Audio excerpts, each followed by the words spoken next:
Então, meu nome é Carla, eu serei a moderadora dessa sessão. Só falar duas palavras sobre mim, né? Eu atuo como pesquisadora do IPEM. Estão me ouvindo? Tudo certo? Sim, sim, tá tudo Beleza. certo. Eu atuo como pesquisadora no IPEM, né? Trabalho com radiologia, radioterapia, dosimetria, nanotecnologia e também a parte de energia nuclear. Aí eu queria falar, né, do nosso programa, né? Opa! Que é o Embrasil, né, em parceria com a Comissão Nacional de Energia Nuclear, lançou o programa de mentoria Helen Cury, né, que prevê 4 encontros, né, abertos, como esse que vocês estão frequentando, sempre nas primeiras terças-feiras, né, dos próximos meses. A nossa iniciativa, então, ela visa fomentar a escuta ativa e o engajamento, né, das mulheres a gente fazendo essas políticas que são verdadeiramente equitativas, né? E acho que fala em nome da Win Brasil que a gente acredita firmemente, né, na relevância dessas plataformas, dessas conversas que a gente está tendo, né, para a gente dar a voz a debates que são cruciais, né, para a gente levar tudo isso a mudanças concretas. Né? E eu queria dizer que para vocês que é uma honra e um privilégio, né, apresentar, né, essa professora que é tão importante, né, a professora Eliede, e eu digo que eu sou fã número 1 da professora Eliede, né, ela é para mim uma das mulheres mais inspiradoras dentro da engenharia brasileira.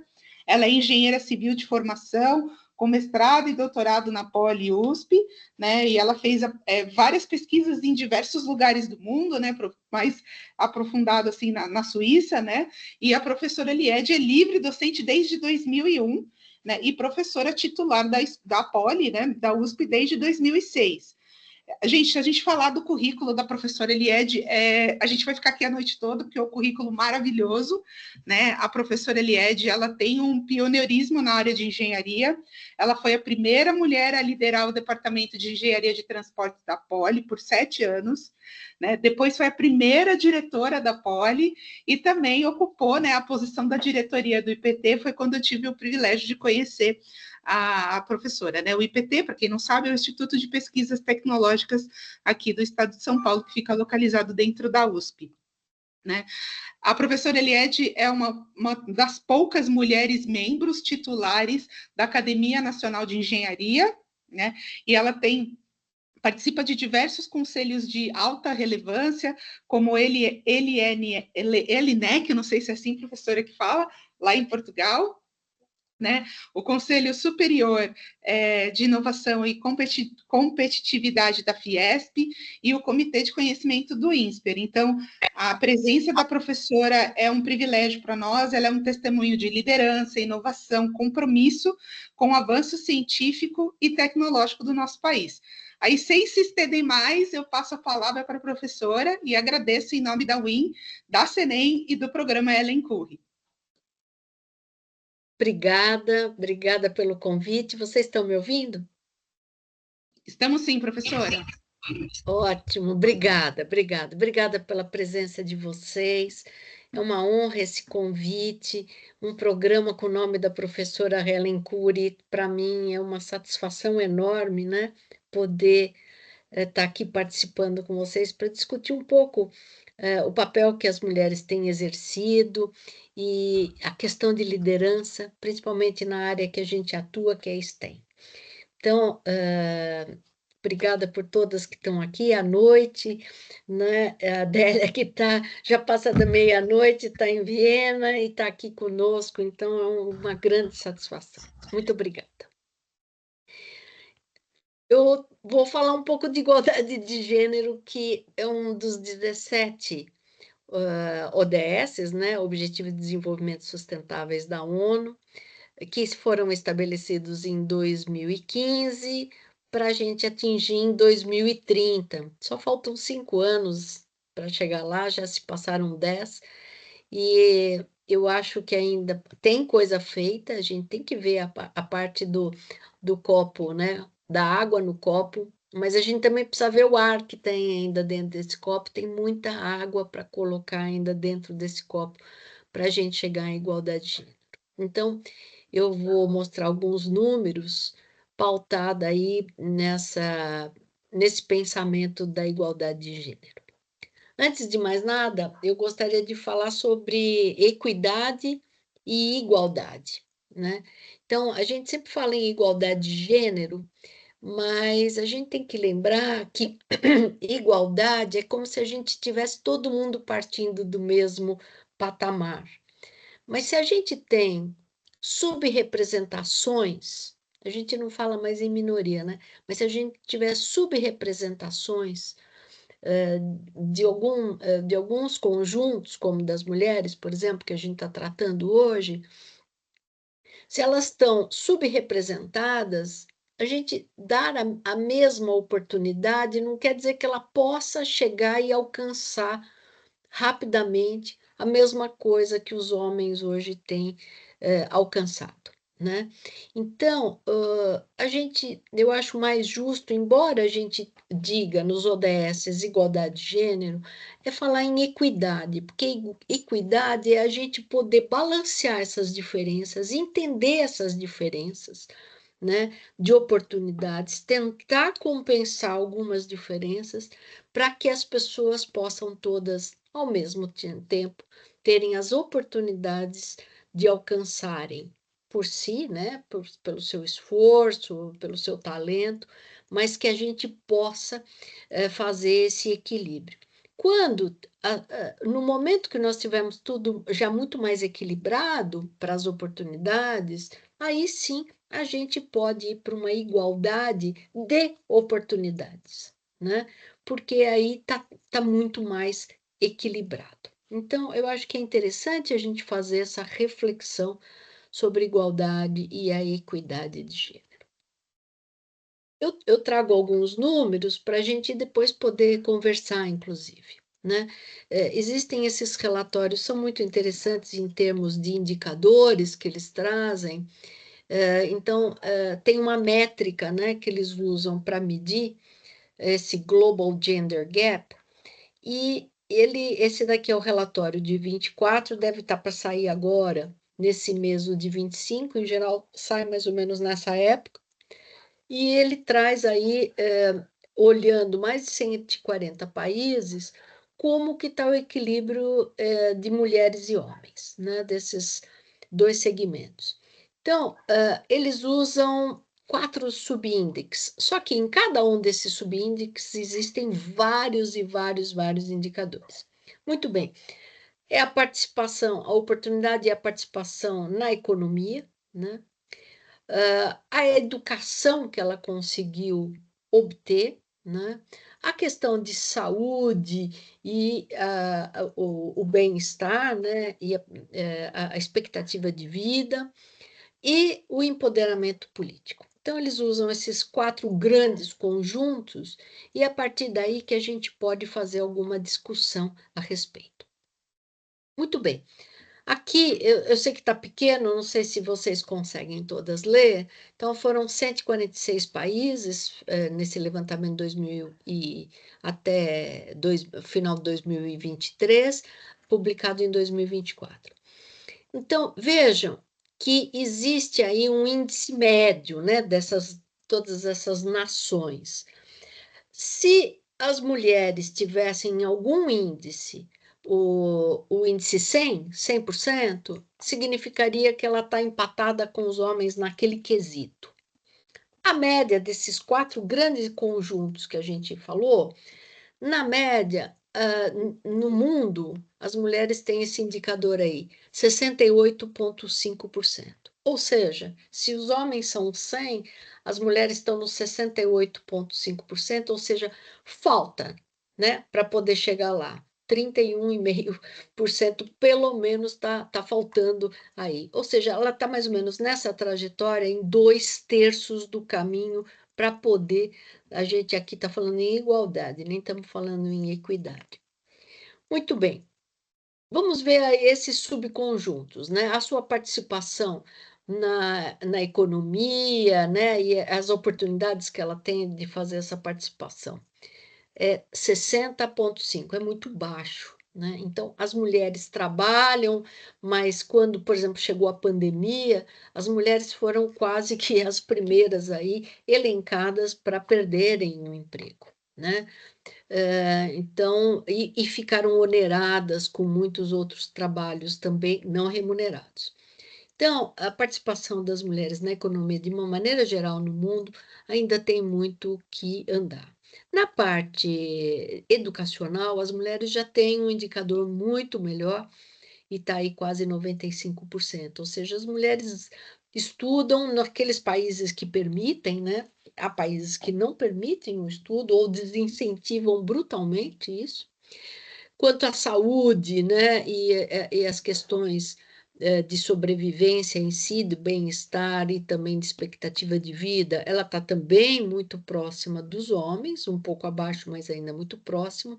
Mas o último dos indicadores, que é o empoderamento político das mulheres no mundo, é 22,5. Este indicador é que merece uma reflexão muito forte, né? Porque a participação na política significa a pessoa estar no legislativo, estar no executivo dos governos, né? E vejam hoje no Brasil o Supremo Tribunal Federal tem uma mulher, né? Quando você pega os senadores, você vai ver também um número diminuto de mulheres. A gente assiste algumas agressões públicas como se elas fossem naturais. A gente viu isso na semana passada com a nossa ministra do Meio Ambiente sendo destratada e falando para ela se colocar no seu devido lugar. Ela estava no devido lugar, no lugar de ministra e com a voz, portanto, ali. Então, vejam a confusão que se cria. Eu vou agora trazer os indicadores do Brasil em particular. O Brasil está aí nessa classificação, nós estamos no meio de todos.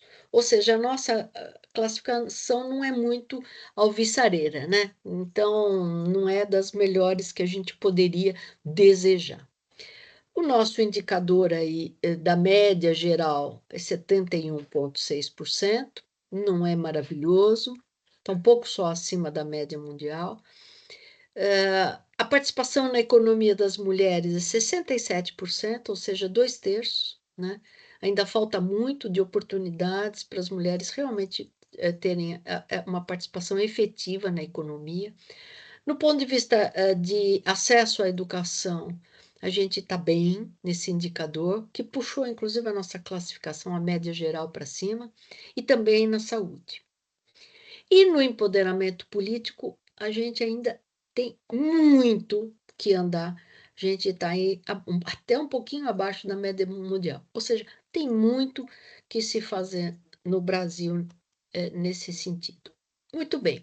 E aí, se a gente lembrar dos nossos indicadores e olhar agora América Latina e Caribe, todos os países da América Latina e Caribe no qual a gente se encaixa, a gente vai ver que a gente não está bem na América Latina, né? Mesmo o empoderamento político, a gente está muito abaixo do que tem a média geral da América Latina e Caribe. 34% em média, 34%, e a gente tem 22%, se vocês se lembram. Eu só vou voltar rapidamente para vocês verem aqui o nosso indicador, né? Também no nosso indicador médio, nós estamos abaixo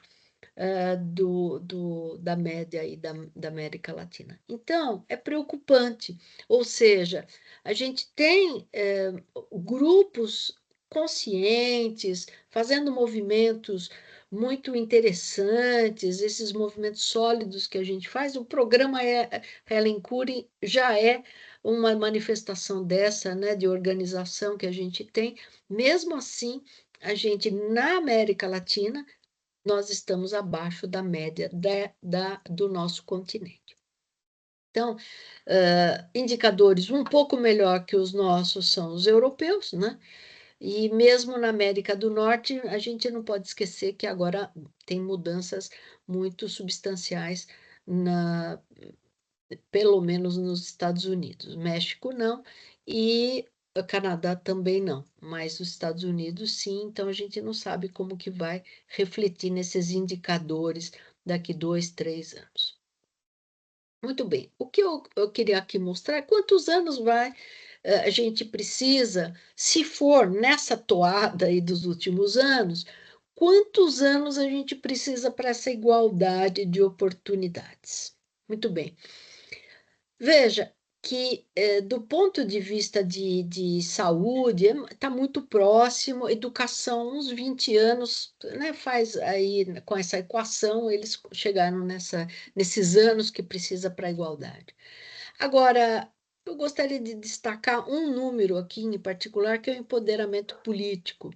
Ou seja, vão ser necessários 169 anos para a gente alcançar a mesma possibilidade de ocupação dessas cadeiras com os homens. Ou seja, se a gente continuar neste ritmo, vai demorar muito. O que eu quero dizer com isso não é para a gente ficar, nossa, então não adianta nada. Não, adianta. Aí sim que adianta a gente fazer movimentos que acelerem, que a gente mude essa curva, que ela se torne uma curva exponencial, porque ela é uma curva quase que linear, num crescimento muito pequeno, né? Se a gente pega uma derivada daí, tá ridícula. Então, por isso que vai demorar tanto tempo. Por isso que a gente precisa fazer programas para que a gente acelere os processos, tanto de participação na economia, as oportunidades de ocupação de cargos, quanto na política. Esses são essenciais para que a gente tenha indicadores melhores no futuro. E eu quero falar um pouco na educação, que sou da área da educação, eu quero falar das desigualdades que a gente tem, né? E isso é publicado, está publicado, né? Então, não é uma opinião, né?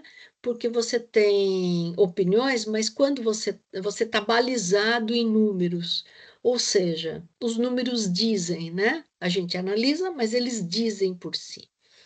Então, a gente vê que tem uma evolução de fato da participação das mulheres em laboratórios, em universidades, na ciência.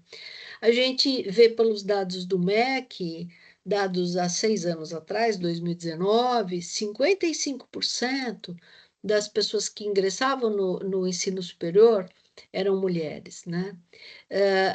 E 61% se graduavam, ou seja, muitos homens deixam o curso, mulheres também, mas mais mulheres se graduam, né? Nos títulos de doutor também, em geral, né? 2017, já estamos aí há 8 anos, 50, mais de 50% eram já títulos dados, concedidos às mulheres, obtidos por mulheres, né? Ninguém concede nada, é obtido. Muito bem. Vamos ver esses dados aqui. Agora vou voltar para nossa, para o meio em que eu vivo, né? Então, que eu gostaria de mostrar para vocês os dados que hoje existem. Na carreira docente das universidades públicas do estado de São Paulo, a gente tem a carreira começa no doutor, as pessoas que têm o título de doutor, né? Depois tem um pouco na horizontal, mas eu vou só falar na vertical.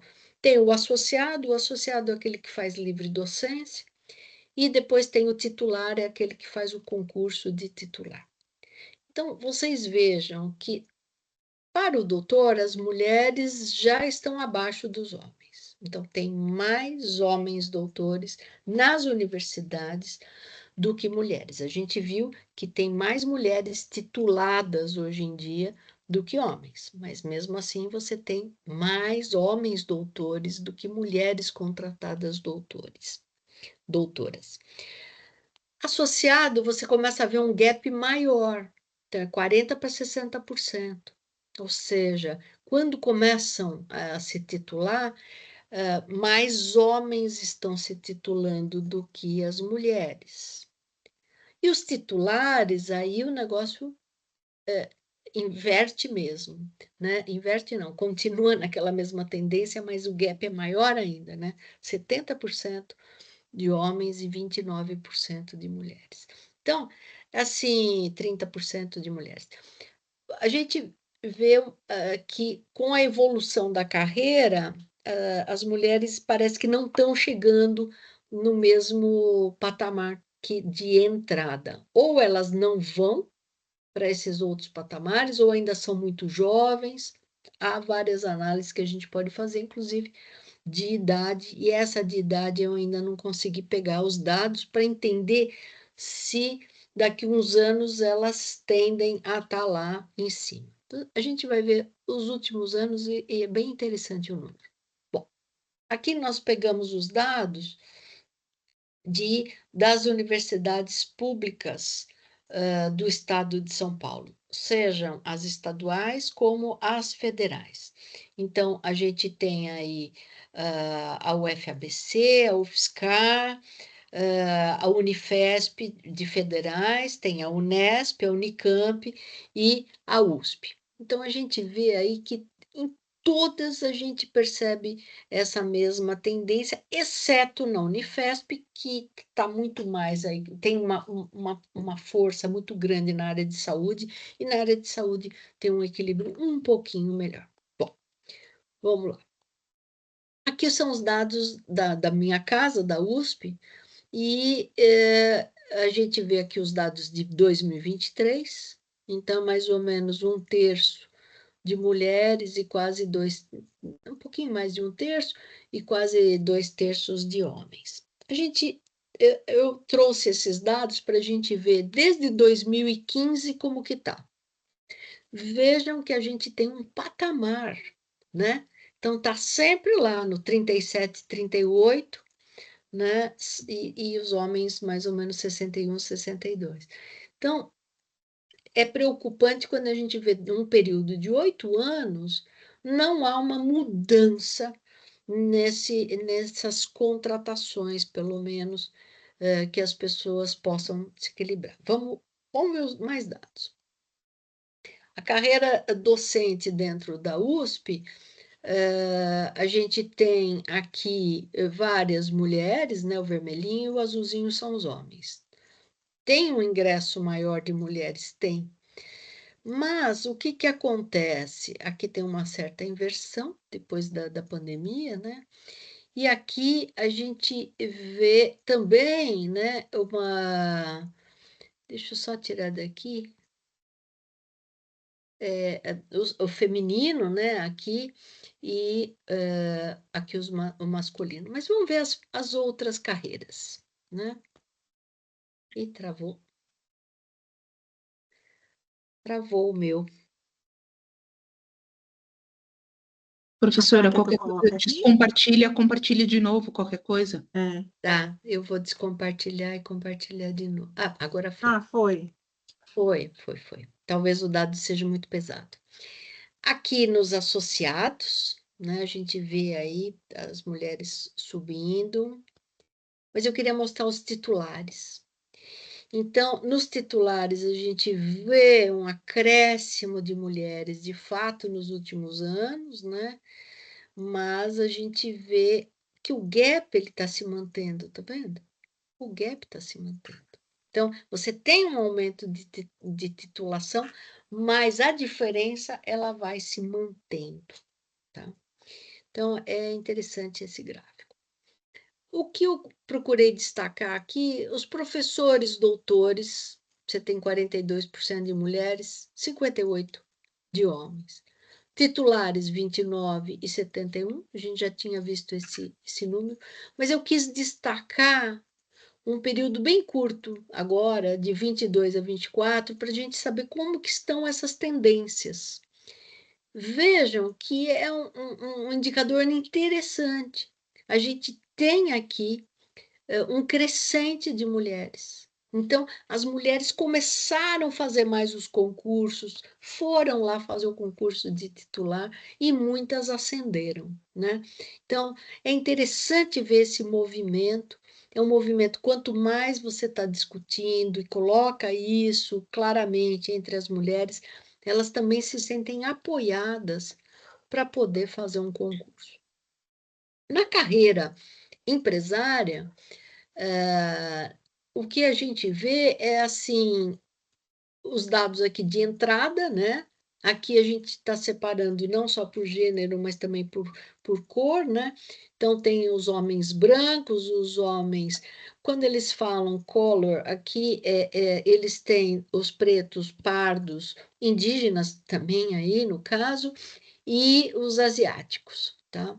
Então, a gente vê também no mundo ocidental aqui um desequilíbrio mesmo na entrada, tá? A gente já vê um desequilíbrio pequeno, mas tem um desequilíbrio de oportunidades aí, né? Depois, como ele sobe na carreira, essa carreira de entrada, já para gerente, um gerente sênior ou um diretor, a gente vai vendo que isso vai, que assim, a participação das mulheres vai diminuindo, né? Aqui o vice-presidente sênior, e aqui os C, né? CEO, CFO, etc. Então, vocês vejam que tem, realmente vai afunilando mesmo aí em algumas empresas, como esse levantamento feito aí pelo McKinsey. Muito bem. Mas eu tenho um outro levantamento aqui feito por este trabalho aqui, né? E este levantamento ele fez em organizações que já têm um comportamento diferenciado, né? Ele faz o levantamento em mais de 1.400 empresas, organizações, que são muito grandes e já diferenciadas em alguns setores, que faz uma reflexão, que faz um incentivo e tal. Então, eles vão e buscam nessas empresas como que está a divisão aí entre os gêneros, né? Ele vê aqui como que estão os dados e vejam, na parte dos diretores executivos, veja, 231 mulheres com 2.447 homens. É quase 1 para 10, né? Então, na parte executiva, né? Na parte não executiva é 1 para 2, e na parte de membros, assim, que tem uma liderança, a gente vê aí 1 para 4, mais ou menos. Então, vejam que tem um desequilíbrio, seja na universidade, seja no mundo acadêmico, como no mundo empresarial, né? E aí eu gostaria de deixar algumas perguntas para a gente poder conversar.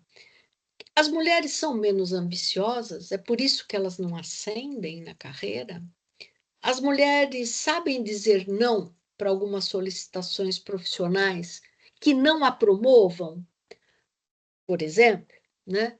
Ela topa fazer tudo o que pedem, ela sabe dizer não para algumas coisas, ela sabe traçar a carreira dela.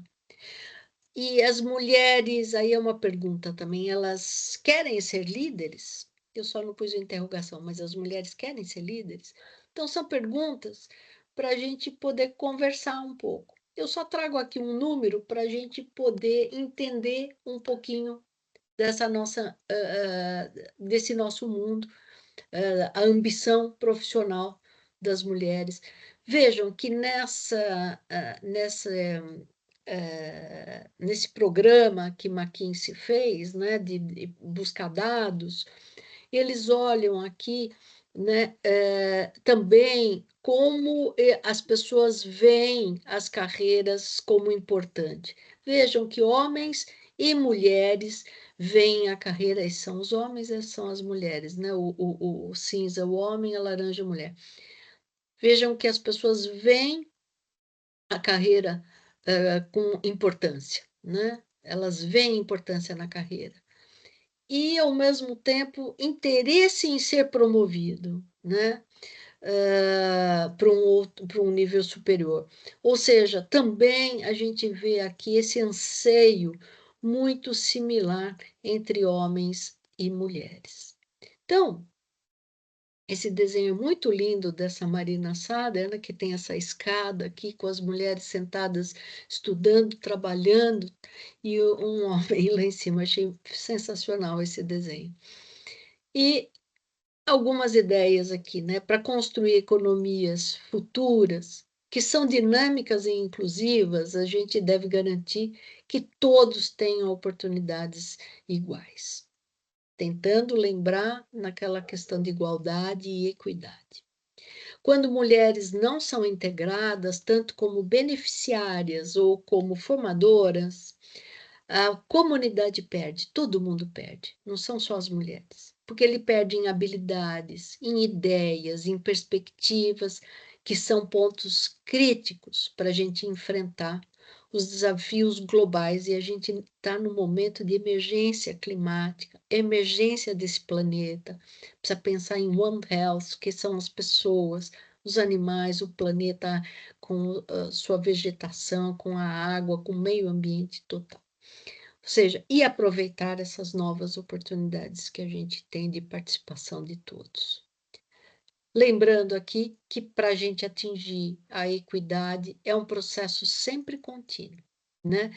Com avaliação de necessidades, a gente precisa fazer a correção das desigualdades, né? Então, a subrepresentação é importante a gente ter em mente. São desigualdades muitas vezes históricas, enfrentar as desigualdades históricas, criação de condições para a gente ter resultados ótimos. Se a gente tivesse pelo menos bom, já seria muito interessante, mas eles colocam ótimos por parte de membros de todos os grupos de identidade social. Isso está nesse livro do American Psychological Association, que é muito interessante. Eles trazem um guia de linguagem que a gente deve usar pensando na equidade, na diversidade e na inclusão. Muito obrigada, um prazer falar com vocês e eu estou aberta para a gente conversar. Deixa eu só parar aqui o compartilhamento, mas a Nossa, gente pode professora, voltar muito se precisar. obrigada. Né? Muito Eu fui obrigada. breve, tentei ser breve, mas assim, para trazer alguma coisa para a gente discutir, e eu agradeço mais uma vez a presença de vocês e essa oportunidade, né, da gente conversar. Obrigada. Professora, eu tenho 1 milhão de perguntas, mas deixa eu passar para as meninas, ver se as meninas têm perguntas, né? Deixa eu ver se alguém quiser, antes de eu fazer 1 milhão de perguntas, ver se alguém quer Ô, levantar a mão, Carla, eu fazer uma gostaria pergunta. de fazer um comentário, por favor. Oi, Ana, tudo bem? Boa Oi, noite, Aninha, tudo Eliette, bom? tudo bem? Tudo ótimo. Eu estou aqui no Hospital Sírio-Libanês, que a minha filha vai fazer um exame daqui a pouco, mas eu não podia perder essa palestra, essa conversa, né? E é muito prazer, e embora a Carlinha, com toda a propriedade, deu as boas-vindas em nome da Kinem também, e eu me senti contemplada com isso, eu só queria pedir a palavra rapidinho para dizer para a professora que nós este ano, por determinação da presidência da Kinem, nós estamos com a missão de apresentar um projeto para contemplar atividades de equidade de gênero e diversidade dentro da CNEM. E para isso foi feita uma comissão interna composta de mulheres de várias diretorias, né, e várias matizes também, e a gente começou a trabalhar, essa parceria com a UIN já é fruto dessa iniciativa da CNEM. Então, eu queria só fazer esse registro, porque a gente vai tentando ocupar as brechas, e pela primeira vez a gente está observando que a gestão da CNEM está muito sensível para essa questão. Eu vou deixar, então, aí para as meninas debaterem, porque o momento é de vocês, mentorandas e mentoras, eu só queria fazer esse registro. Muito obrigada, professora Liede, é sempre um prazer ouvi-la. Obrigada, Ana Paula, e espero que sua filha esteja bem. E eu queria parabenizar a CNEM, porque é um avanço, e são esses avanços que a gente não pode deixar passar. Oportunidade não pode deixar passar nenhuma. Claro que vocês cultivaram e vocês estão colhendo, então a gente não pode deixar passar nada. É isso aí, tá sempre atenta e organizada, né? Parabéns, Ana Paula. Gente, eu vou fazer uma pergunta, então, para começar a nossa leva de perguntas. Professora, a senhora sempre ocupou os espaços, né, dentro da área da engenharia, que é uma área tradicionalmente mais masculina, né? Tradicionalmente lá atrás, hoje estamos ali batendo 50%, 50% nas turmas. Mas se a senhora puder se sentir confortável de contar um desafio que você enfrentou na sua carreira, que você conseguiu superar, né? E você percebeu que esse desafio era pelo fato de você ser mulher. Olha, obrigada da sua pergunta. Eu queria te dizer que hoje na Poli, a gente continua com 20% de alunas, 80% de alunos. Ainda tem muito a fazer, né? No MIT, a última vez que eu vi a estatística, eram 38% de mulheres. Então, falta muito, né, para fazer na Poli. Quando eu entrei na Poli, éramos 4% só. Então, assim, para mim foi um baque tudo isso, e eu acho que a gente enfrenta um desafio por dia, se não for um de manhã, um à tarde, um à noite, né? Então, tem desafios. As pessoas que acham que nunca sofreram nenhum problema de preconceito, ou não prestaram atenção, ou tiveram muita sorte na vida, né? Porque eu acho muito comum ocorrer isso. Então, a gente passou por certos desafios e mesmo enfrentamentos muito complicados. Para vocês terem uma ideia, quando eu era aluna, tinha um professor que contava quantas mulheres estavam na sala de aula e ele falava tantas vagas perdidas. Então, era assim, uma desqualificação das mulheres, mas as mulheres ali se colocavam e continuavam ali, né?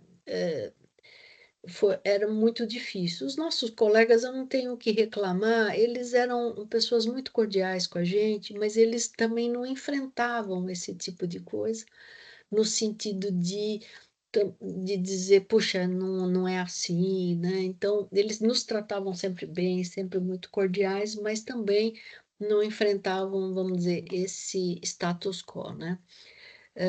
E houve outras histórias também muito desagradáveis, mas eu queria dizer o seguinte, que essas histórias desagradáveis, no fundo, tiveram em mim um fortalecimento interno, né? Eu falar, não, eu não vou aceitar isso. Eu estou aqui por mérito, né? E eu vou ser uma engenheira como os meus colegas vão ser engenheiros. Então, assim, mas eu queria dizer uma coisa que, assim, eu tive uma grande sorte familiar, né? De ter uma mãe e um pai que sempre cultivaram em mim essa questão de falar, acredite em você, vá em frente e não fazer essas diferenças, né? Então, eu tive essa sorte com a minha família. Talvez na escola eu tivesse sofrido algumas coisas, mas eu realmente nem percebi. Então, quando eu cheguei nesse estágio já um pouco mais madura, ainda jovem, mas um pouco mais madura, eu sabia que eu tinha como enfrentar isso. Mas o que eu queria dizer é o seguinte: a gente não pode depender de sorte familiar. Tem muitas famílias que não vão dar esse suporte emocional para uma menina. Pelo contrário, não vão querer que ela se exponha. Às vezes, por amor, eles vão falar: não, você não vai, por exemplo, fazer engenharia, não vai seguir algumas carreiras que eles acham muito masculinas, por proteger. Então, e a escola, muitas vezes as meninas entram, por exemplo, nos primeiros anos do ensino fundamental e escutam dos professores que matemática é muito difícil para menina. Gente, então a escola também é um momento que cria essa cisão na cabeça das meninas. Então, a gente não pode mais depender de sorte. Essas coisas, tem que, sabe, dizer, isso aqui não é correto fazer, isso aqui, né? Então, é uma mudança cultural, entende? E as mudanças culturais, elas levam mais tempo. Mas aí a gente tem que trabalhar para acelerar essas mudanças culturais, né? Isso que, pelo menos, eu acho, né? Tem algumas Obrigado, mãozinhas professora. Deixa eu levantadas. passar a palavra para a próxima que levantou a mão, que é a Wellen, né? E depois para a Catherine. Pode ir, Wellen. Obrigada. Boa noite, Liede. Boa noite, todas as pessoas. Obrigada, eu amei a palestra. Tem tanta coisa para falar que você nem imagina. Inclusive, esse assunto é um assunto de um livro que eu estou escrevendo desde o meu mestrado, mas mais voltado para quem é mãe. Não sei se vocês são.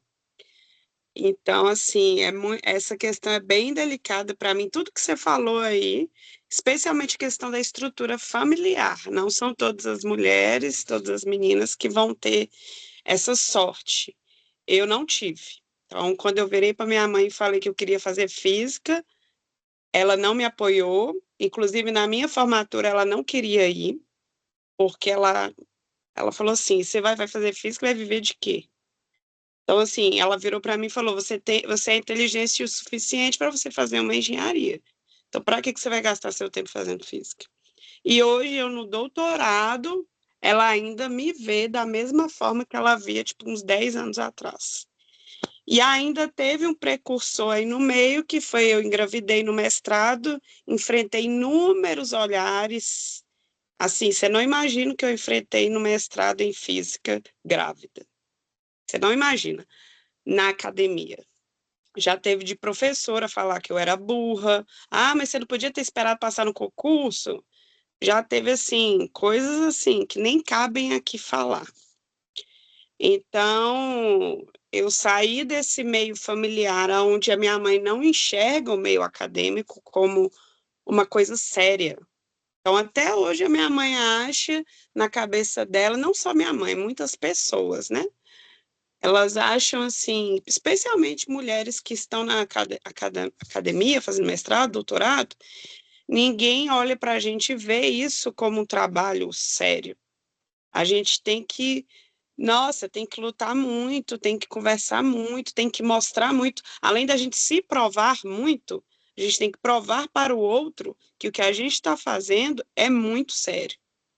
Então, assim, eu fui muito teimosa. Eu fui muito teimosa. Porque se eu ouvisse as pessoas, o que elas falavam comigo lá atrás, e se eu ouvisse a minha família, eu não teria continuado. Eu teria largado, assim, eu não tive zero apoio familiar, sofri inúmeros preconceitos. Na física, então, se você falou que na engenharia eram 4 mulheres, na física era uma mulher em 40 alunos. Formou só eu de mulher, de 40 pessoas. O resto foi embora. Desistiu. Então, quando a gente vê aí essa carreira, quando a gente vai avançando na carreira, é por isso que a gente não vê mulheres no final dela. Por isso que a gente não vê mulheres. Então, tem vários precursores aí no meio do caminho, várias pedras no meio do caminho, que envolvem muitas questões complexas, entendeu? Falta de amparo, fora o preconceito, que no concurso a gente sabe que tem. Eu já vi amigas próximas minhas que já terminaram doutorado, pós-doutorado, fizeram concurso e não passaram por questões que eu sei que são questões de gênero, a gente sabe que é. Então, assim, o buraco é muito embaixo, sabe? Existe um projeto grande que chama Parent in Science, que é um projeto criado por cientistas, mulheres e mães, que é um projeto que tem se tornado grande e tem conquistado aí uma certa visibilidade importante. Eu tenho até muitos contatos com várias mulheres desse projeto e é junto com elas que eu estou escrevendo esse livro, sabe? Esse livro ele é muito estatístico, ele não é nada romântico, assim, sabe? Ele é mais estatístico mesmo. Então, era mais isso mesmo que eu queria falar. Obrigada, Wellen. Posso fazer um pouquinho de alguns De nada, comentários? A Adélia claro. também fez alguma coisa, depois eu quero ver o que ela escreveu. Eu acho que, assim, as pessoas não estão preparadas para a maternidade das pessoas que estão trabalhando, que estão na academia, que estão fazendo mestrado, doutorado. Foi uma briga muito grande para as pessoas entenderem, por exemplo, que logo após ter um filho, a pessoa precisa de um tempo, não consegue produzir naquele tempo, então que isso seja levado em consideração. Essa briga é longa, é muito longa.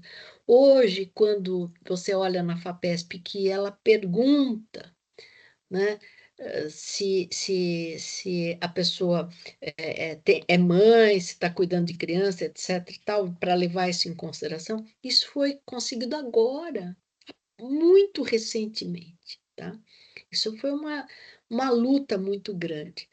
Então, no CNPq mesmo foi uma luta, quer dizer, tem várias lutas aí para se fazer. Você diz, por exemplo, que sua mãe não entende da questão de fazer mestrado, doutorado ou ter optado por física, mas veja, o país tem uma cultura que não cultua a ciência, né? A gente vê ataques abertos à ciência. Ataques abertos à Ataques a ciência. pesquisadores, né? Abertos, né? Então, mesmo em países mais ricos, veja o que está acontecendo nos Estados Unidos, os ataques são abertos à ciência, né? E eu acho que a gente tem que fazer, como que a gente tem que blindar isso, né? Eu acho que é discutindo, elucidando essas questões, né? Trazendo à tona e discutindo. Então, você faz esse diagnóstico todo, fala do preconceito, eu acho que a gente tem que expor os preconceitos. Eu acho que a gente tem que trazer à tona, né? As pessoas, por exemplo, se até uma mulher falou para você, mas você é burra, por que você não esperou para engravidar? Quer dizer, as pessoas fazem um julgamento muito raso, inclusive às vezes vindo de alguma mulher que dá mais tristeza, né? E o preconceito, ele existe, não adianta que as pessoas digam que não existe, tanto é que em algumas orquestras, para escolher músicos, a comissão que está na seleção, ela põe um biombo entre a pessoa que está tocando e a comissão. Por quê? Para não ver a pessoa. Então, existe, sem dúvida, um viés, porque senão não justificaria ter um biombo para poder escolher, né? Então, veja que existe um viés até inconsciente, às vezes é inconsciente, né? De fazer certas escolhas. Então, eu acho que o que você trouxe é muito importante que a gente discuta e que a gente leve em consideração. Então, obrigado, Ellen. De nada. Obrigado, Ellen. Vou passar a palavra para a Catherine agora. Boa noite, meninas, tudo bem? Professora Liede, parabéns pela apresentação, estou aqui apaixonada. Sou de recursos humanos, trabalho com diversidade e inclusão, suas palavras acalenta por vir de uma professora, traz um conforto aqui para o meu coração. E aí, assim, não vou falar muito não, eu só queria elogiar os dados, né? Você trouxe dados robustos da Mackenzie, inclusive quando você fala também das mulheres negras, né, que poucas pessoas fazem esse apontamento nas falas quando está falando de gênero. Normalmente se divide nos dois gêneros, e aí, assim, a parte que sofre mais nessa briga de gêneros ali são as mulheres negras. E você trouxe esses dados, parabéns por ter esse olhar também sensível. E você alcançou a nossa ideia quando a gente pensou nessa mentoria, que é alcançar as meninas que estão acessando o nuclear, acessando a área de ciências, agora, início na academia ou profissional, de uma forma que os pais ou algumas famílias não conseguem alcançar. A nossa ideia é dar a mão para essas meninas e falar assim, como mulheres, vocês precisam sim saber se colocar, saber se impor. Então, assim, na sua fala já veio carregado a essência da nossa mentoria. E aí, eu queria te pedir, por favor, para dar um conselho para essas meninas, né? Já que a nossa ideia que é essa, elas, quanto mulher, quando elas precisarem se colocar perante... Porque em alguns momentos a gente deixa de se colocar mesmo, né? Ah, tem um monte de homem ali, eu não vou lá dar minha opinião, não, porque eles não vão me ouvir. Eu queria que você trouxesse um pouquinho da sua experiência, assim, como que você se fez ouvir algumas vezes? Talvez, se você conseguir transmitir isso para as meninas. Obrigada, tá, professora? Novamente. Obrigada, Catherine. Eu acho que você trouxe pontos muito interessantes. A questão de gênero, Eu vou contar uma breve história, espero não ocupar muito vocês. Quando eu estava na Suíça fazendo uma parte já do meu doutorado, teve lá um problema, eu sofri um preconceito muito grande de 3 rapazes. Eu estava junto com um suíço mexendo numa máquina, e aconteceu lá alguma coisa, quebrou a máquina, eu tinha um filho pequeno, estava difícil a minha vida, precisava voltar para o Brasil, precisava do resultado. Eu fiquei, talvez, com uma cara meio desesperada, né? E esses 3 meninos fizeram um comentário muito desagradável, como assim, bem feito, quem mandou vir aqui para cá, uma latino-americana, uma mulher, que vai cuidar do filho, alguma coisa assim. Bom, para o azar deles, eu entendi, infelizmente, para eles, mas era bom eu ter entendido. E eu não tive dúvida, eu fui falar para o meu professor, que era o meu orientador, que era uma pessoa sensacional. Eu contei o que aconteceu e ele falou assim para mim: quebrou o seu equipamento? Eu falei: quebrou. Ele falou: eu vou comprar amanhã, provavelmente tá aqui já outra célula de carga tal, e a gente compra, vai resolver. Aí ele falou: mas esse outro problema eu vou conversar com os 3, mas eu quero que você pense numa coisa. Por que que você é o foco do preconceito? Eu falei: porque eu sou mulher, sou latino-americana, eles não conseguem conviver com uma mulher aqui dentro, né, da forma que eu sou, né, e como eu sou, da minha origem, etc. Ele falou: é verdade, você é um foco de preconceito. Ele falou: mas eu gostaria que você pensasse numa outra questão. Se você fosse negra, seria pior? Eu falei: não sei, professor, talvez sim. Ele falou: você sofreu este preconceito hoje, mas talvez se você fosse preta, parda, negra, você sofreria todos os dias algum ataque. Eu falei: por que que o senhor está me falando isso, professor? Ele falou: porque eu quero te pedir que lute contra isso. Lute contra esse preconceito. E ele era um homem alto, branco, suíço, num país rico. Ele, se você fosse pensar, seria, vamos dizer, pelas características, a pessoa menos provável para fazer isso. Então, ele falou o quanto era importante a gente ter compromisso com essas coisas, né? Então, veja que, como no início de carreira eu tive esta formação de olhar o mundo sob esse olhar, né, com essa preocupação, eu acho que se a gente conseguir cultivar isso nas pessoas, que elas tragam à superfície essas questões, para discutir essas questões e ver o que elas conseguem fazer e modificar a cultura, eu acho que isso ajuda e muito. Então, isso para mim foi marcante na minha vida, marcante na minha vida. Eu ouvi de um homem esse tipo de me desafiando para que eu pudesse fazer alguma coisa, né? As mulheres têm uma timidez, de fato, de se colocarem, mas tem razões óbvias para isso. Tem uma pesquisa, eu acho que é da McKinsey mesmo, que mostra quantas vezes as mulheres são interrompidas em reunião, sempre muito mais do que os homens. Isso existe uma pesquisa, é numérico isso, né? Tem um diagnóstico disso, como a Wellen falou, né?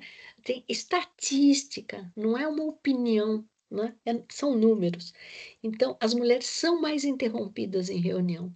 Portanto, ela sempre vai pensar: meu Deus, será que eu vou falar? Ela fala uma coisa, o homem fala em seguida quase a mesma coisa, a ideia é dele. Isso é cultural. Eu passo isso até hoje. Na minha idade, eu ainda vejo isso acontecendo. Então, assim, é óbvio que as mulheres se retraiam, porque elas estão sempre ali na prova, né? Uma vez a gente teve uma reunião como a gente está hoje aqui, com uma diretora num cargo muito alto da Petrobras. E ela falou para o grupo, ela falou uma coisa que ficou muito marcada para mim, que, como ela estava num cargo muito alto na Petrobras, os homens passavam por ela e falavam, não esquece de mim se aparecer uma oportunidade não sei aonde, né, tal, tal. E ela falou que nunca uma mulher falou a mesma coisa para ela. E aí ela falou uma coisa interessantíssima, que as mulheres acham que precisam estar 100% preparadas para assumir um cargo. E que os homens não. E ela fala, eles estão certos. Você não precisa estar 100% preparada para aquele cargo, porque você vai aprender enquanto estiver naquele cargo. Você não chega realizando tudo. Você vai ter que aprender muitas coisas. Você realiza e aprende. Isso é dinâmico. E ela falou uma coisa interessantíssima. Se você tivesse preparada 100% para um cargo, significa que você precisava ir para o cargo mais alto ainda. Porque era lá que você ainda tinha preparo para fazer. Então, veja como a cultura do ambiente que a gente vive não incentiva as mulheres a se colocarem ou buscarem promoção. Então, assim, é verdade o que você falou, eles não vão ouvir? Não vão, mas a gente tem que falar do mesmo jeito. Não se cale, não se omita, né? Então, assim, as mulheres são menos competitivas? Não, é que elas se retraem porque elas já têm na sua memória que ela vai apanhar, que ela vai ali levar uma rasteira, que ela vai escutar coisas desagradáveis, então ela já evita, né?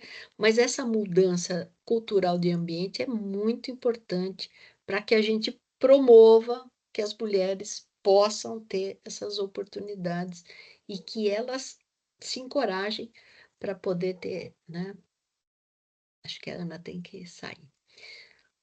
Obrigada, viu? Obrigada pela pergunta, Catherine. Obrigado, professora. Vou passar a palavra para a Tamira agora.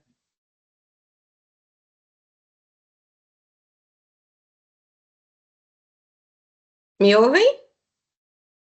Sim, Ouço Tamira, muito tudo bem. certo. Boa noite, professora. Boa noite, meninas. É um prazer enorme estar com vocês mais uma noite.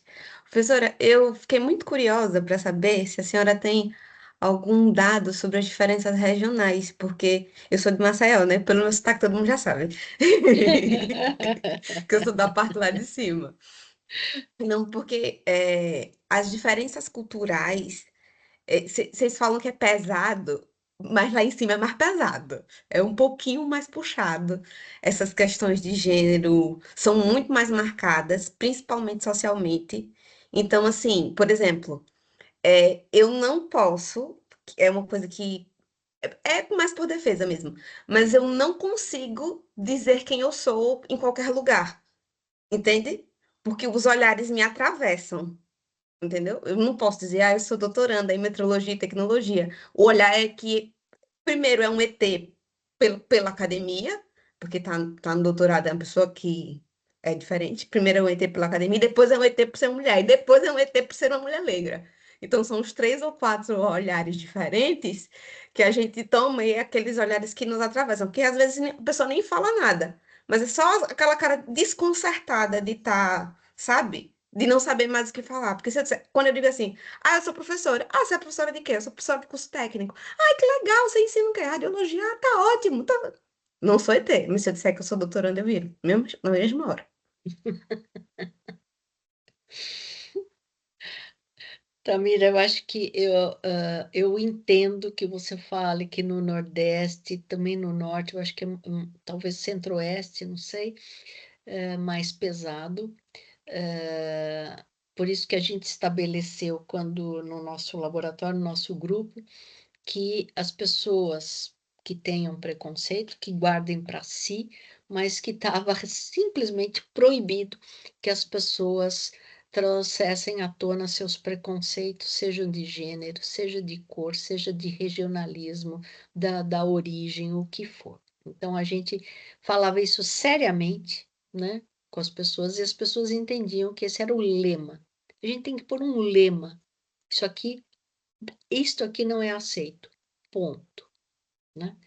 Então, acho que tem que deixar sempre isso muito claro. E veja como a nossa sociedade faz uma inversão. Você está numa posição de está fazendo um doutorado, uma pessoa da ciência, uma pessoa que tem muito a dar, né? De conhecimento, gerar conhecimento, tudo, e é a pessoa que se retrai, né? Porque vai ter um olhar atravessado. Esses olhares atravessados vão existir pela tua vida, né? Então, é assim, eu entendo que você possa, às vezes, se sentir mal, mas, ao mesmo tempo, eu posso estar errada, que você fica triste com você, de você deixar de contar alguma coisa para evitar o olhar atravessado, né? Não para ser prepotente ou arrogante de querer contar. É você é uma pessoa que está fazendo doutorado, é você, né? Então, assim, quantas e quantas vezes eu não falava que era engenheira também. Hoje eu olho para trás e falo assim, puxa, eu entendo, estava me protegendo um pouco, mas a tristeza que eu depois senti comigo mesma de ter falado, por que, Liede, você não falou? A pessoa, tava todo mundo conversando, por que você não falou que você era? Era natural, você não estava esnobando, não estava sendo orgulhosa, nada disso, estava falando de você. Então, eu acho que assim, eu sei, é um treino difícil, mas a gente, é tão difícil chegar lá, é tão difícil chegar lá. Então, a gente tem que se orgulhar da nossa trajetória. Falar não é querer sucumbir o outro ou pisar no outro. É a sua vida, a sua trajetória, teu espelho. Então, assim, pensa nisso. Professora, deixa eu só fazer mais um comentário rapidinho de um negócio, porque eu falo do meu sotaque, o meu sotaque é muito marcado, mas é porque eu gosto do meu sotaque. E eu tô no Rio já tem uns três anos, indo e vindo, mas uns 3 anos que eu tô por aqui. E uma vez me perguntaram, nossa, você ainda não aprendeu a falar que nem os carioca? Eu disse, não, mas você não tá no Rio há tanto tempo, mas eu acho feio o jeito que eles falam. Nem acho, mas eu não É acho, não tenho isso. nada contra, mas é porque ainda não aprendeu a falar que nem a gente. Sou obrigada a aprender. É isso mesmo. A gente precisa se amar, né? É isso aí. Muito bom, muito bom. Meninas, vou passar a palavra para a nossa presidente, para a Gabi. Ai, gente, boa noite para todas que estão aqui presentes, né?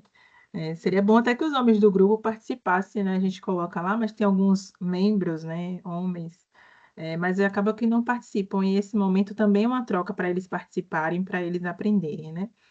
E aí a professora Liede, a primeira vez que eu assisti uma palestra dela foi no aniversário da Poli, ano passado. E aí eu falei, achei bem interessante os dados, que ela trouxe de dados das outras escolas politécnicas dos outros países, e ela trouxe esses dados também sobre mulheres negras, né? E aí eu tenho várias perguntas para fazer para você. Enquanto pessoas que a Tamira falou, ela tem vergonha de falar que ela faz doutorado, Tamira, assim, eu vou falar uma coisa para você. O caminho que a gente, enquanto mulher negra, a gente percorre, são vários, tantos obstáculos que quando a gente vai conseguindo as coisas, a gente não tem que recuar, não. A gente tem que avançar e falando, não, sou física, faço doutorado. Isso precisa ser batido nas nossas falas. Esse lugar é nosso, sabe? Não é fácil. A gente passa por processo seletivo para estar nesses lugares. Então, é bem assim complicado. Inclusive, na área das ciências exatas, são as áreas que menos têm cotas, né? Então, assim, nosso acesso, eles acabam sendo por meritocracia. Inclusive, não só o acesso, mas também a permanência da gente, que a gente vai participar de edital, de bolsas, que vai botar o nosso currículo, várias outras questões. E durante esse tempo eu também comecei a perceber que a gente precisava fazer estratégias de sobrevivência, para além de ser mulher, também de ser uma mulher negra, né? E aí eu falei, essas estratégias, uma das posições que a professora falou, pô, ela é a primeira, tipo assim, em 2020, foi 2020 ou 2022 que a senhora assumiu a escola da Poli. Eu falei, cara, a escola de mais de 120 anos levou quase assim, tipo, nos anos de 2020 em diante, assim, teve a primeira professora ou mulher para estar ocupando esse cargo de diretoria e tudo mais. Então, assim, até eu acho que para a senhora estar nesse cargo, teve uma estratégia. né, para a senhora estar ali.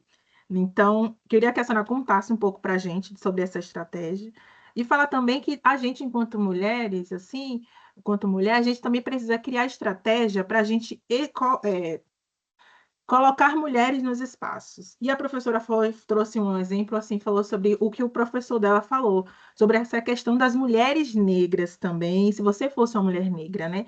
E aí, quando você pensar, poxa, eu posso incluir mulheres e posso incluir mulheres negras. E eu não preciso falar que aquela mesa é uma mesa para falar de inclusão. Mas eu posso falar que aquela mesa, quando tem mulheres, mulheres brancas, negras, indígenas, a gente está trazendo, são mulheres qualificadas também e estarem fazendo diversidade e inclusão sem precisar falar o nome, né? As coisas não precisam estar explícito, mas a gente pode fazer esse acolhimento. Então, eu queria que a senhora falasse dessas estratégias que a senhora utiliza dentro da academia, não só para estar nesses espaços, mas também para estarem absorvendo outras mulheres, para estarem dividindo com a senhora. E também tem outra questão que a USP, quando eu entrei no mestrado, eu comecei a perceber que, que as coisas eram mais. Não é que eu estou falando que não é só avançar, não é sobre avançado a palavra, mas era muito, o buraco era muito mais embaixo das coisas, sabe? Então, assim, quando eu entrei no mestrado, eu comecei a perceber que tinha grupos de mulheres durante a graduação que que têm coletivos que elas se protegem, né, dentro das engenharias sobre assédio, violência, um monte de coisa, e aquilo ali para mim era o meu primeiro contato, cara. Eu ficava assim, falei, nossa, minha graduação eu não passei por esses coletivos e as meninas são muito organizadas, né? Então, assim, eu venho de uma universidade do Nordeste que isso não acontecia, né, dessa forma. E as meninas são muito organizadas, têm coletivos, elas têm uma voz potente, assim, que para mim eu ficava impressionada. Eu ia para as caloradas e tinha grupos de mulheres para defender outras mulheres de assédio dentro das caloradas, assim, só para vocês sentirem, né? E isso na engenharia é muito forte. É, e aí também dentro da USP eu comecei a perceber que a quantidade de professores negros, né? Quando eu entrei na USP, quando eu entrei lá em 2019, a gente fez uma mesa de mulheres para finalizar. E aí a gente começou a buscar professoras para estarem fazendo parte da mesa, e a gente até colocou a professora Isolda, que hoje é superintendente do IPEM, mas a gente chamou uma outra mulher, uma mulher negra, que é uma professora da geociência, ela é uma mulher, Adriana Alves, é uma mulher preta, Adriana Alves. retinta, isso. A gente colocou ela na mesa. E nesse momento, o G1 tinha entrevistado a Adriana para ela falar sobre a representatividade de pessoas negras que eram professores na USP, né? E eles viam que era 3%. Até hoje ainda está nisso, tá? O número de professores e professoras negras dentro da USP está nessa faixa de 3%. Aí eu queria saber também da senhora, o que é que dentro das engenharias, o que é que vocês pensam de estratégia para buscar mais esses professores negros, porque eles estão formados, essas professoras negras estão formadas, qualificadas, né? Como é que está sendo feita para a inserção delas? E acho que é isso mesmo. Só essas duas perguntinhas. Muito bom. Deixa eu contar aqui algumas coisas. Eu acho que todos esses caminhos têm muitos obstáculos mesmo, né? E eu acho que a gente tem que dizer: eu estou aqui, essa é a minha carreira, eu tenho mérito para chegar até aqui, porque existe muito nas mulheres essa síndrome de impostora. Eu não estou. Será que eu merecia estar ali? Ela mesma acaba absorvendo dúvidas que assim, eh, são terríveis, né? Eu já passei pela síndrome de impostora, né? Então, assim, de eu mesmo sentir, mas será que esse é lugar para mim mesmo, né? Então, eu digo, é muito triste, né? Porque a cultura do ambiente faz você sentir essa impostora, embora você tenha todos os méritos para estar lá. Quando eu fui eleita na Poli, depois de 124 anos que só tinham homens, formou-se uma fila de mulheres, alunas, servidoras, docentes, para me cumprimentar. E ali, assim, cada abraço era, para mim, uma energia, uma coisa, uma emoção de fato. Mas ali eu me dei conta que eu tinha, além do desafio de tocar uma escola que era grande, com 8.000 pessoas, que tinha que ser uma escola de excelência, buscar muita coisa, eu tinha ali uma missão com as mulheres, né? Elas estavam ali me cumprimentando, mas ao mesmo tempo eu senti, era um peso para mim. Não digo um peso negativo, mas era uma coisa que eu falava, isto também é minha função, né? Abrir a porta e manter a porta aberta, né? E olha, eu digo uma coisa para você que eu tenho muita satisfação nisso, que em 2020, mais ou menos, eu entrei em 2018, saí no final de 21. Acho que foi 2020, dos 11 centrinhos, assim, tem o Grêmio Politécnico, tem a Atlética e 9 centrinhos na Poli. Desses 11, 10 eram presididos por mulheres na graduação. Então, se eu tenho só 20% de alunas e dos 11, 10 são mulheres, eu acho que é um indicador que assim, é inspirador. Então, as mulheres, nas posições que elas forem alcançando, elas devem, no meu entendimento, inspirar aquelas que vêm também para ocuparem, né, os espaços. Ela precisa inspirar as pessoas para esses espaços, né? Eu acho que é um compromisso que tem que ter, né? Na Poli tinha já há muito tempo, há mais de 2 décadas, o Poligen, né? E tem também o Poli Pride. E eu tive uma lição muito grande de um dos meninos do Poli Pride, que ele falou para mim, a gente estava conversando, ele falando das dificuldades dele, né, como homossexual, como era difícil. E eu falei, eu entendo. Ele falou, desculpa, mas a senhora não, desculpa lhe dizer, mas a senhora não entende. A senhora é solidária à minha dor. Mas entender de fato a dor é aquela dor que você tem. Ele falou, eu também não entendo a sua dor de ser mulher e sofrer o preconceito por ser mulher e estar nessa cadeira. Mas eu sou solidário à sua dor. Então, foi uma lição de vida para mim. Eu ali com quase 60 anos naquela época, ouvindo, não, tinha 60, ouvindo de um rapaz de 19 anos, para mim isso também ficou marcado na minha vida, de você ser solidário às dores das pessoas, embora você não sinta a mesma dor, mas você ser solidário é acolhedor com aquelas pessoas, né? Então, você falou também de estratégias, né?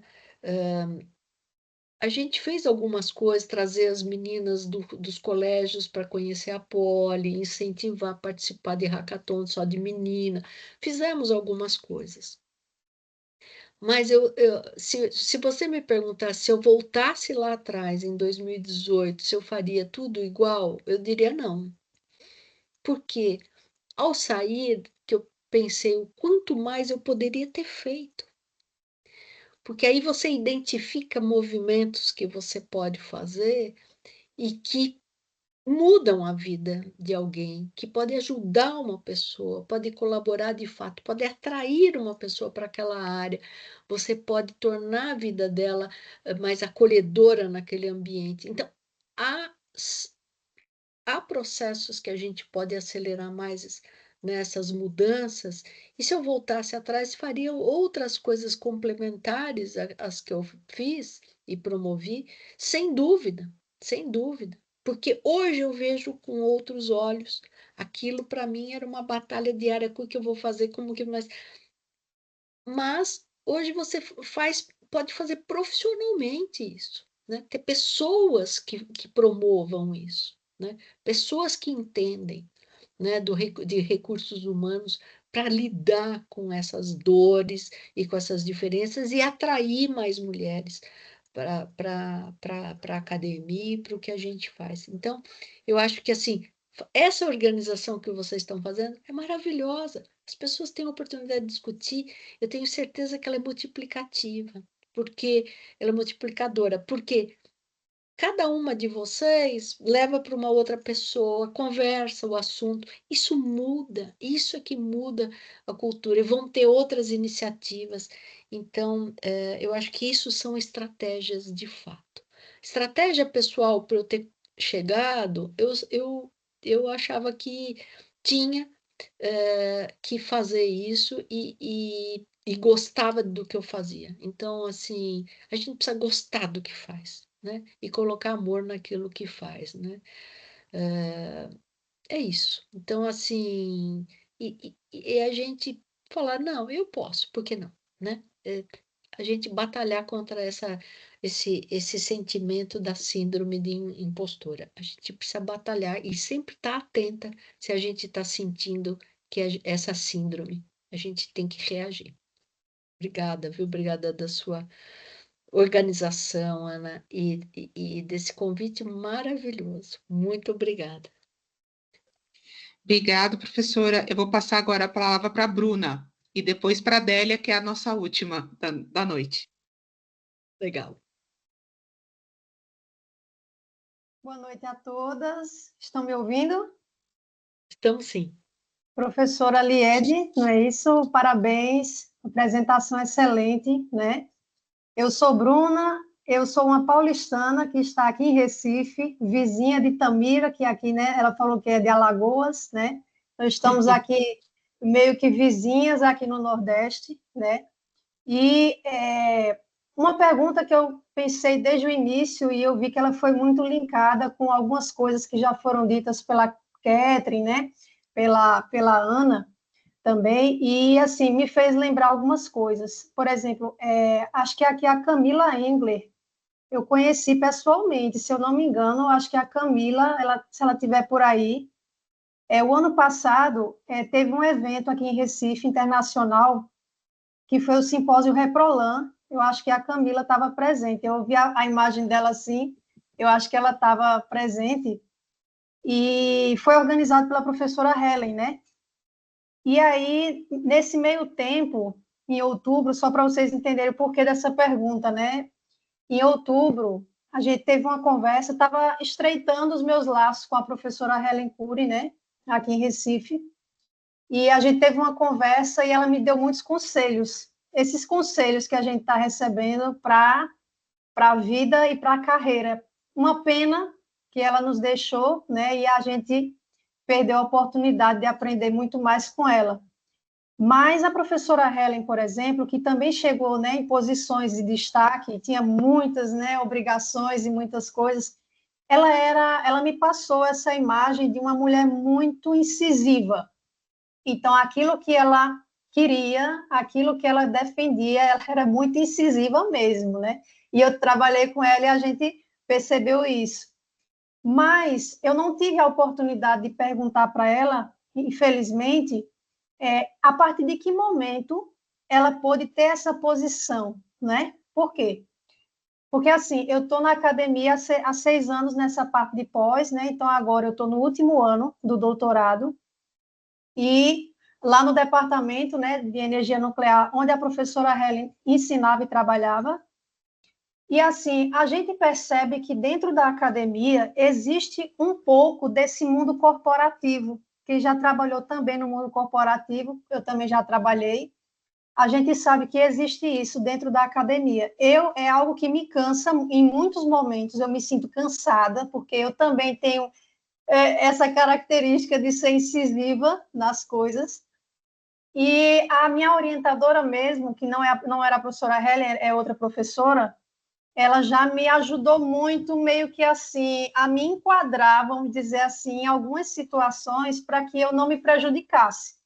Então, assim, o que é que eu percebi? Que nem sempre a gente que está começando agora, a gente vai poder ser assim, por mais que seja o ideal, né? Por mais que seja o que a gente quer mesmo e o correto, que é a gente ser incisiva, a gente poder falar realmente o que a gente pensa, a gente sabe que na prática não é possível ser assim toda hora. Pelo menos é a impressão que eu percebi, né? Eu não posso falar por todas aqui, mas é a impressão que eu percebi nesses 6 anos, praticamente, que eu estou na pós-graduação, né? Que nem todo momento eu pude ser uma Helen, por exemplo, de ir para o embate, né, e de falar o que realmente estava na minha mente e o que era, porque, por exemplo, eu sou química de formação, então eu trabalho num laboratório coletivo, então vocês já imaginam, né, que nem sempre vai ser agradável a experiência, quando você está num laboratório coletivo, nem todas as pessoas vão ter o mesmo cuidado com amostras, né, então eu estou dando só esse exemplo para vocês entenderem. E muitas vezes, pela minha personalidade ser assim também, eu queria fazer como vocês estão falando, né? Ser mais incisiva, cobrar daquele colega. Eu estou dando um exemplo assim bem básico do meu cotidiano. E às vezes não era possível. Porque se eu agisse dessa forma enquanto ainda uma pós-graduanda, né, uma pessoa que está começando a carreira, em alguns momentos eu poderia me prejudicar. Eu não sei se isso é uma realidade de vocês, se vocês já passaram por isso. Estou falando, viu, professora? Algo da minha vivência, que a minha própria orientadora me conduziu em alguns momentos para que eu não me prejudicasse com algumas pessoas. Ou seja, existe, pelo menos na minha percepção, que é limitada, é claro, uma mescla desse mundo corporativo que é cheio de regras subliminares, né?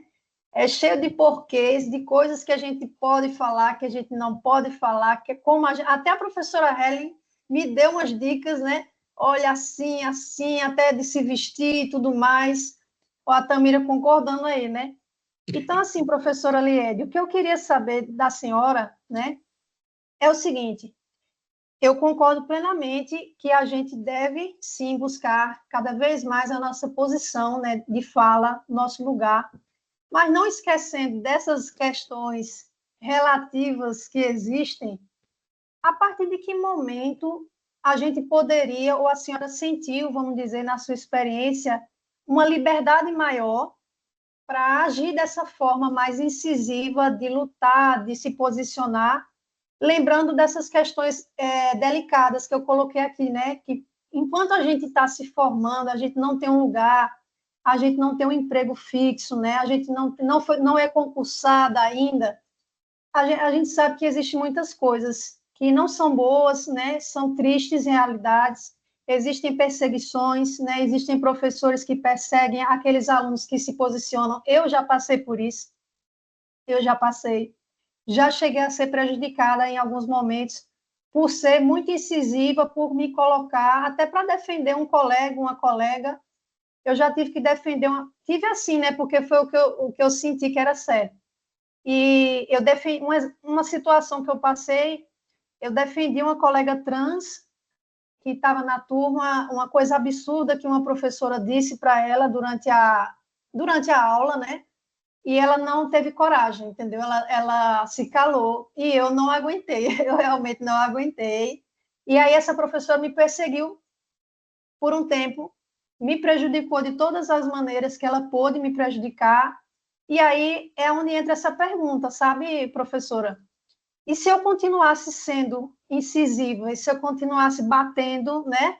Será que ela não teria conseguido me prejudicar mais ainda, né? Então, assim, eu não estou querendo aqui, para fechar, né, a minha pergunta, desanimar, né, ou dizer que a gente não deve continuar a luta, né?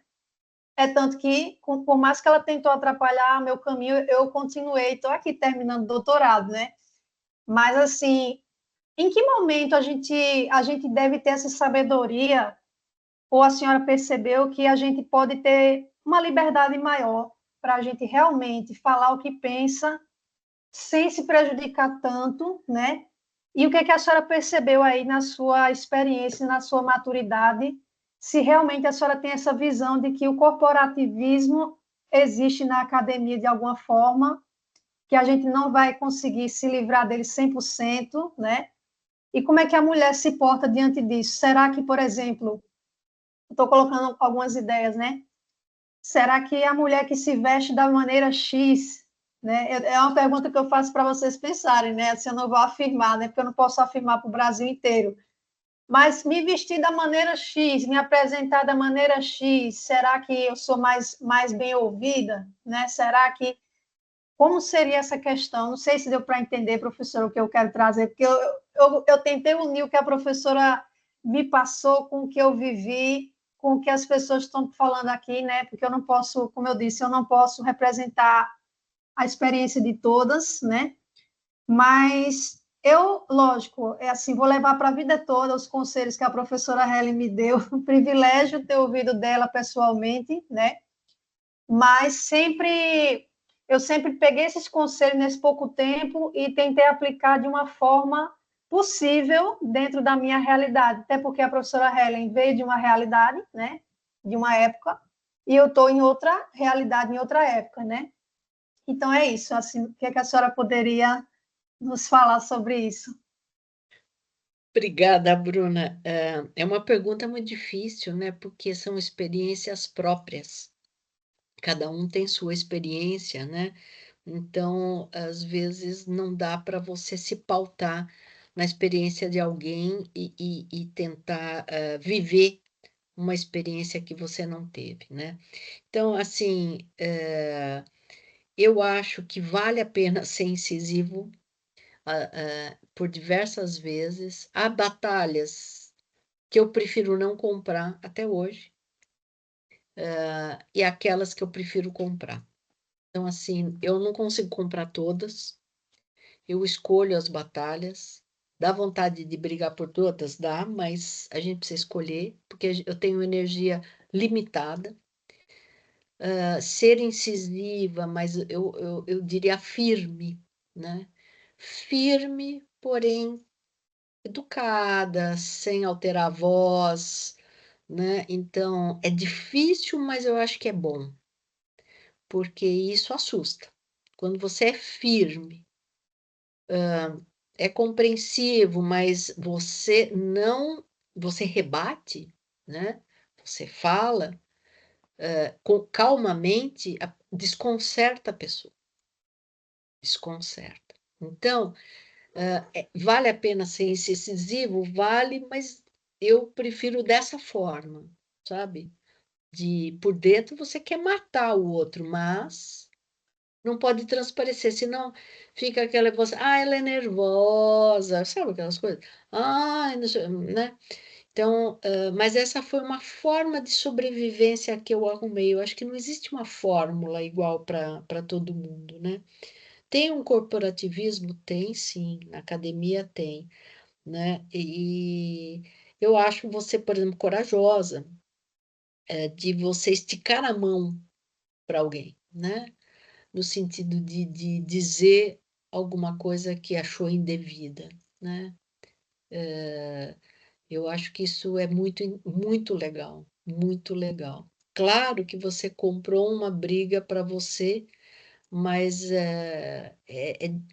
a pessoa que, em vez de pedir desculpa, ela foi para depois te prejudicar, ou seja, não volta atrás, né? Então, eu acho que assim a sororidade, né, que a gente tem com as pessoas é importante. Ser solidário com a pessoa, ser solidário com a dor, eu acho que faz muita diferença para a pessoa que está passando uma dor, não consegue ali se defender, porque quando atinge justamente na ferida, é difícil a pessoa falar, né? E você defender uma outra pessoa, eu acho bonito e acho corajoso, e pode ser feito dessa forma, talvez com maior tranquilidade, né? Então, tem homem, por exemplo, que começa a levantar a voz, né? Tem mulheres também que fazem isso, começam a levantar a voz, achando que isso aqui impõe. Eu não acho que isso impõe, né? Eu lembro sempre do Desmond Tutu, da África do Sul, que quando o pessoal começava a falar muito alto, ele falava, abaixem as suas vozes e melhorem os argumentos. Então, assim, porque o que você tem para você como grande arma são argumentos fortes, né? Então, é difícil no que você trouxe, porque as experiências são muito pessoais, né? Então, a professora Helen tinha uma experiência de vida, ela deixou um legado, você é um dos legados dela. Então, assim, ela tem legados, e eu acho que todos podem deixar legado, todos, todas podem deixar legados na vida, e a gente pensar nesse legado e como que a gente pode construir esse legado, né?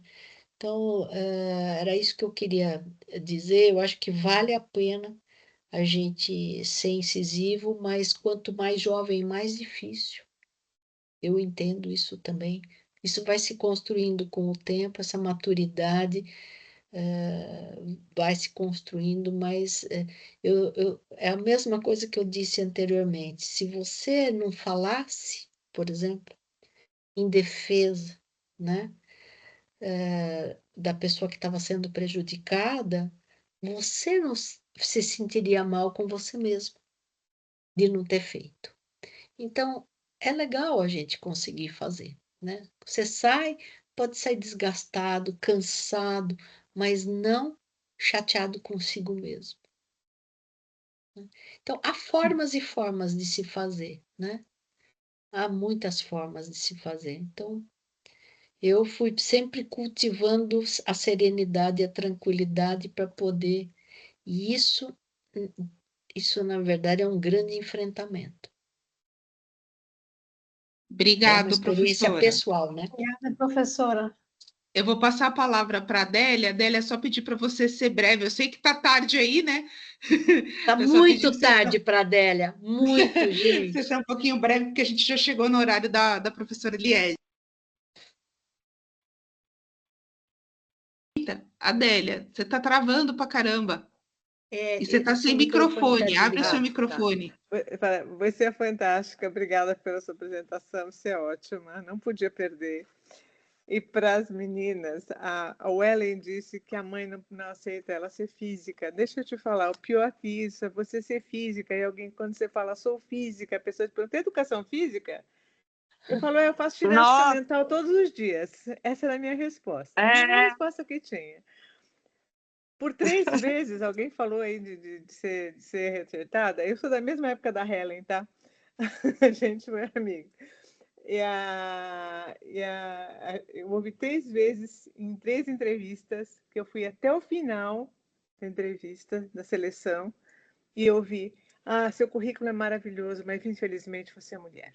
Hoje, se o cara falar isso, vai para cadeia, né? Mas no meu tempo, não. Entendeu?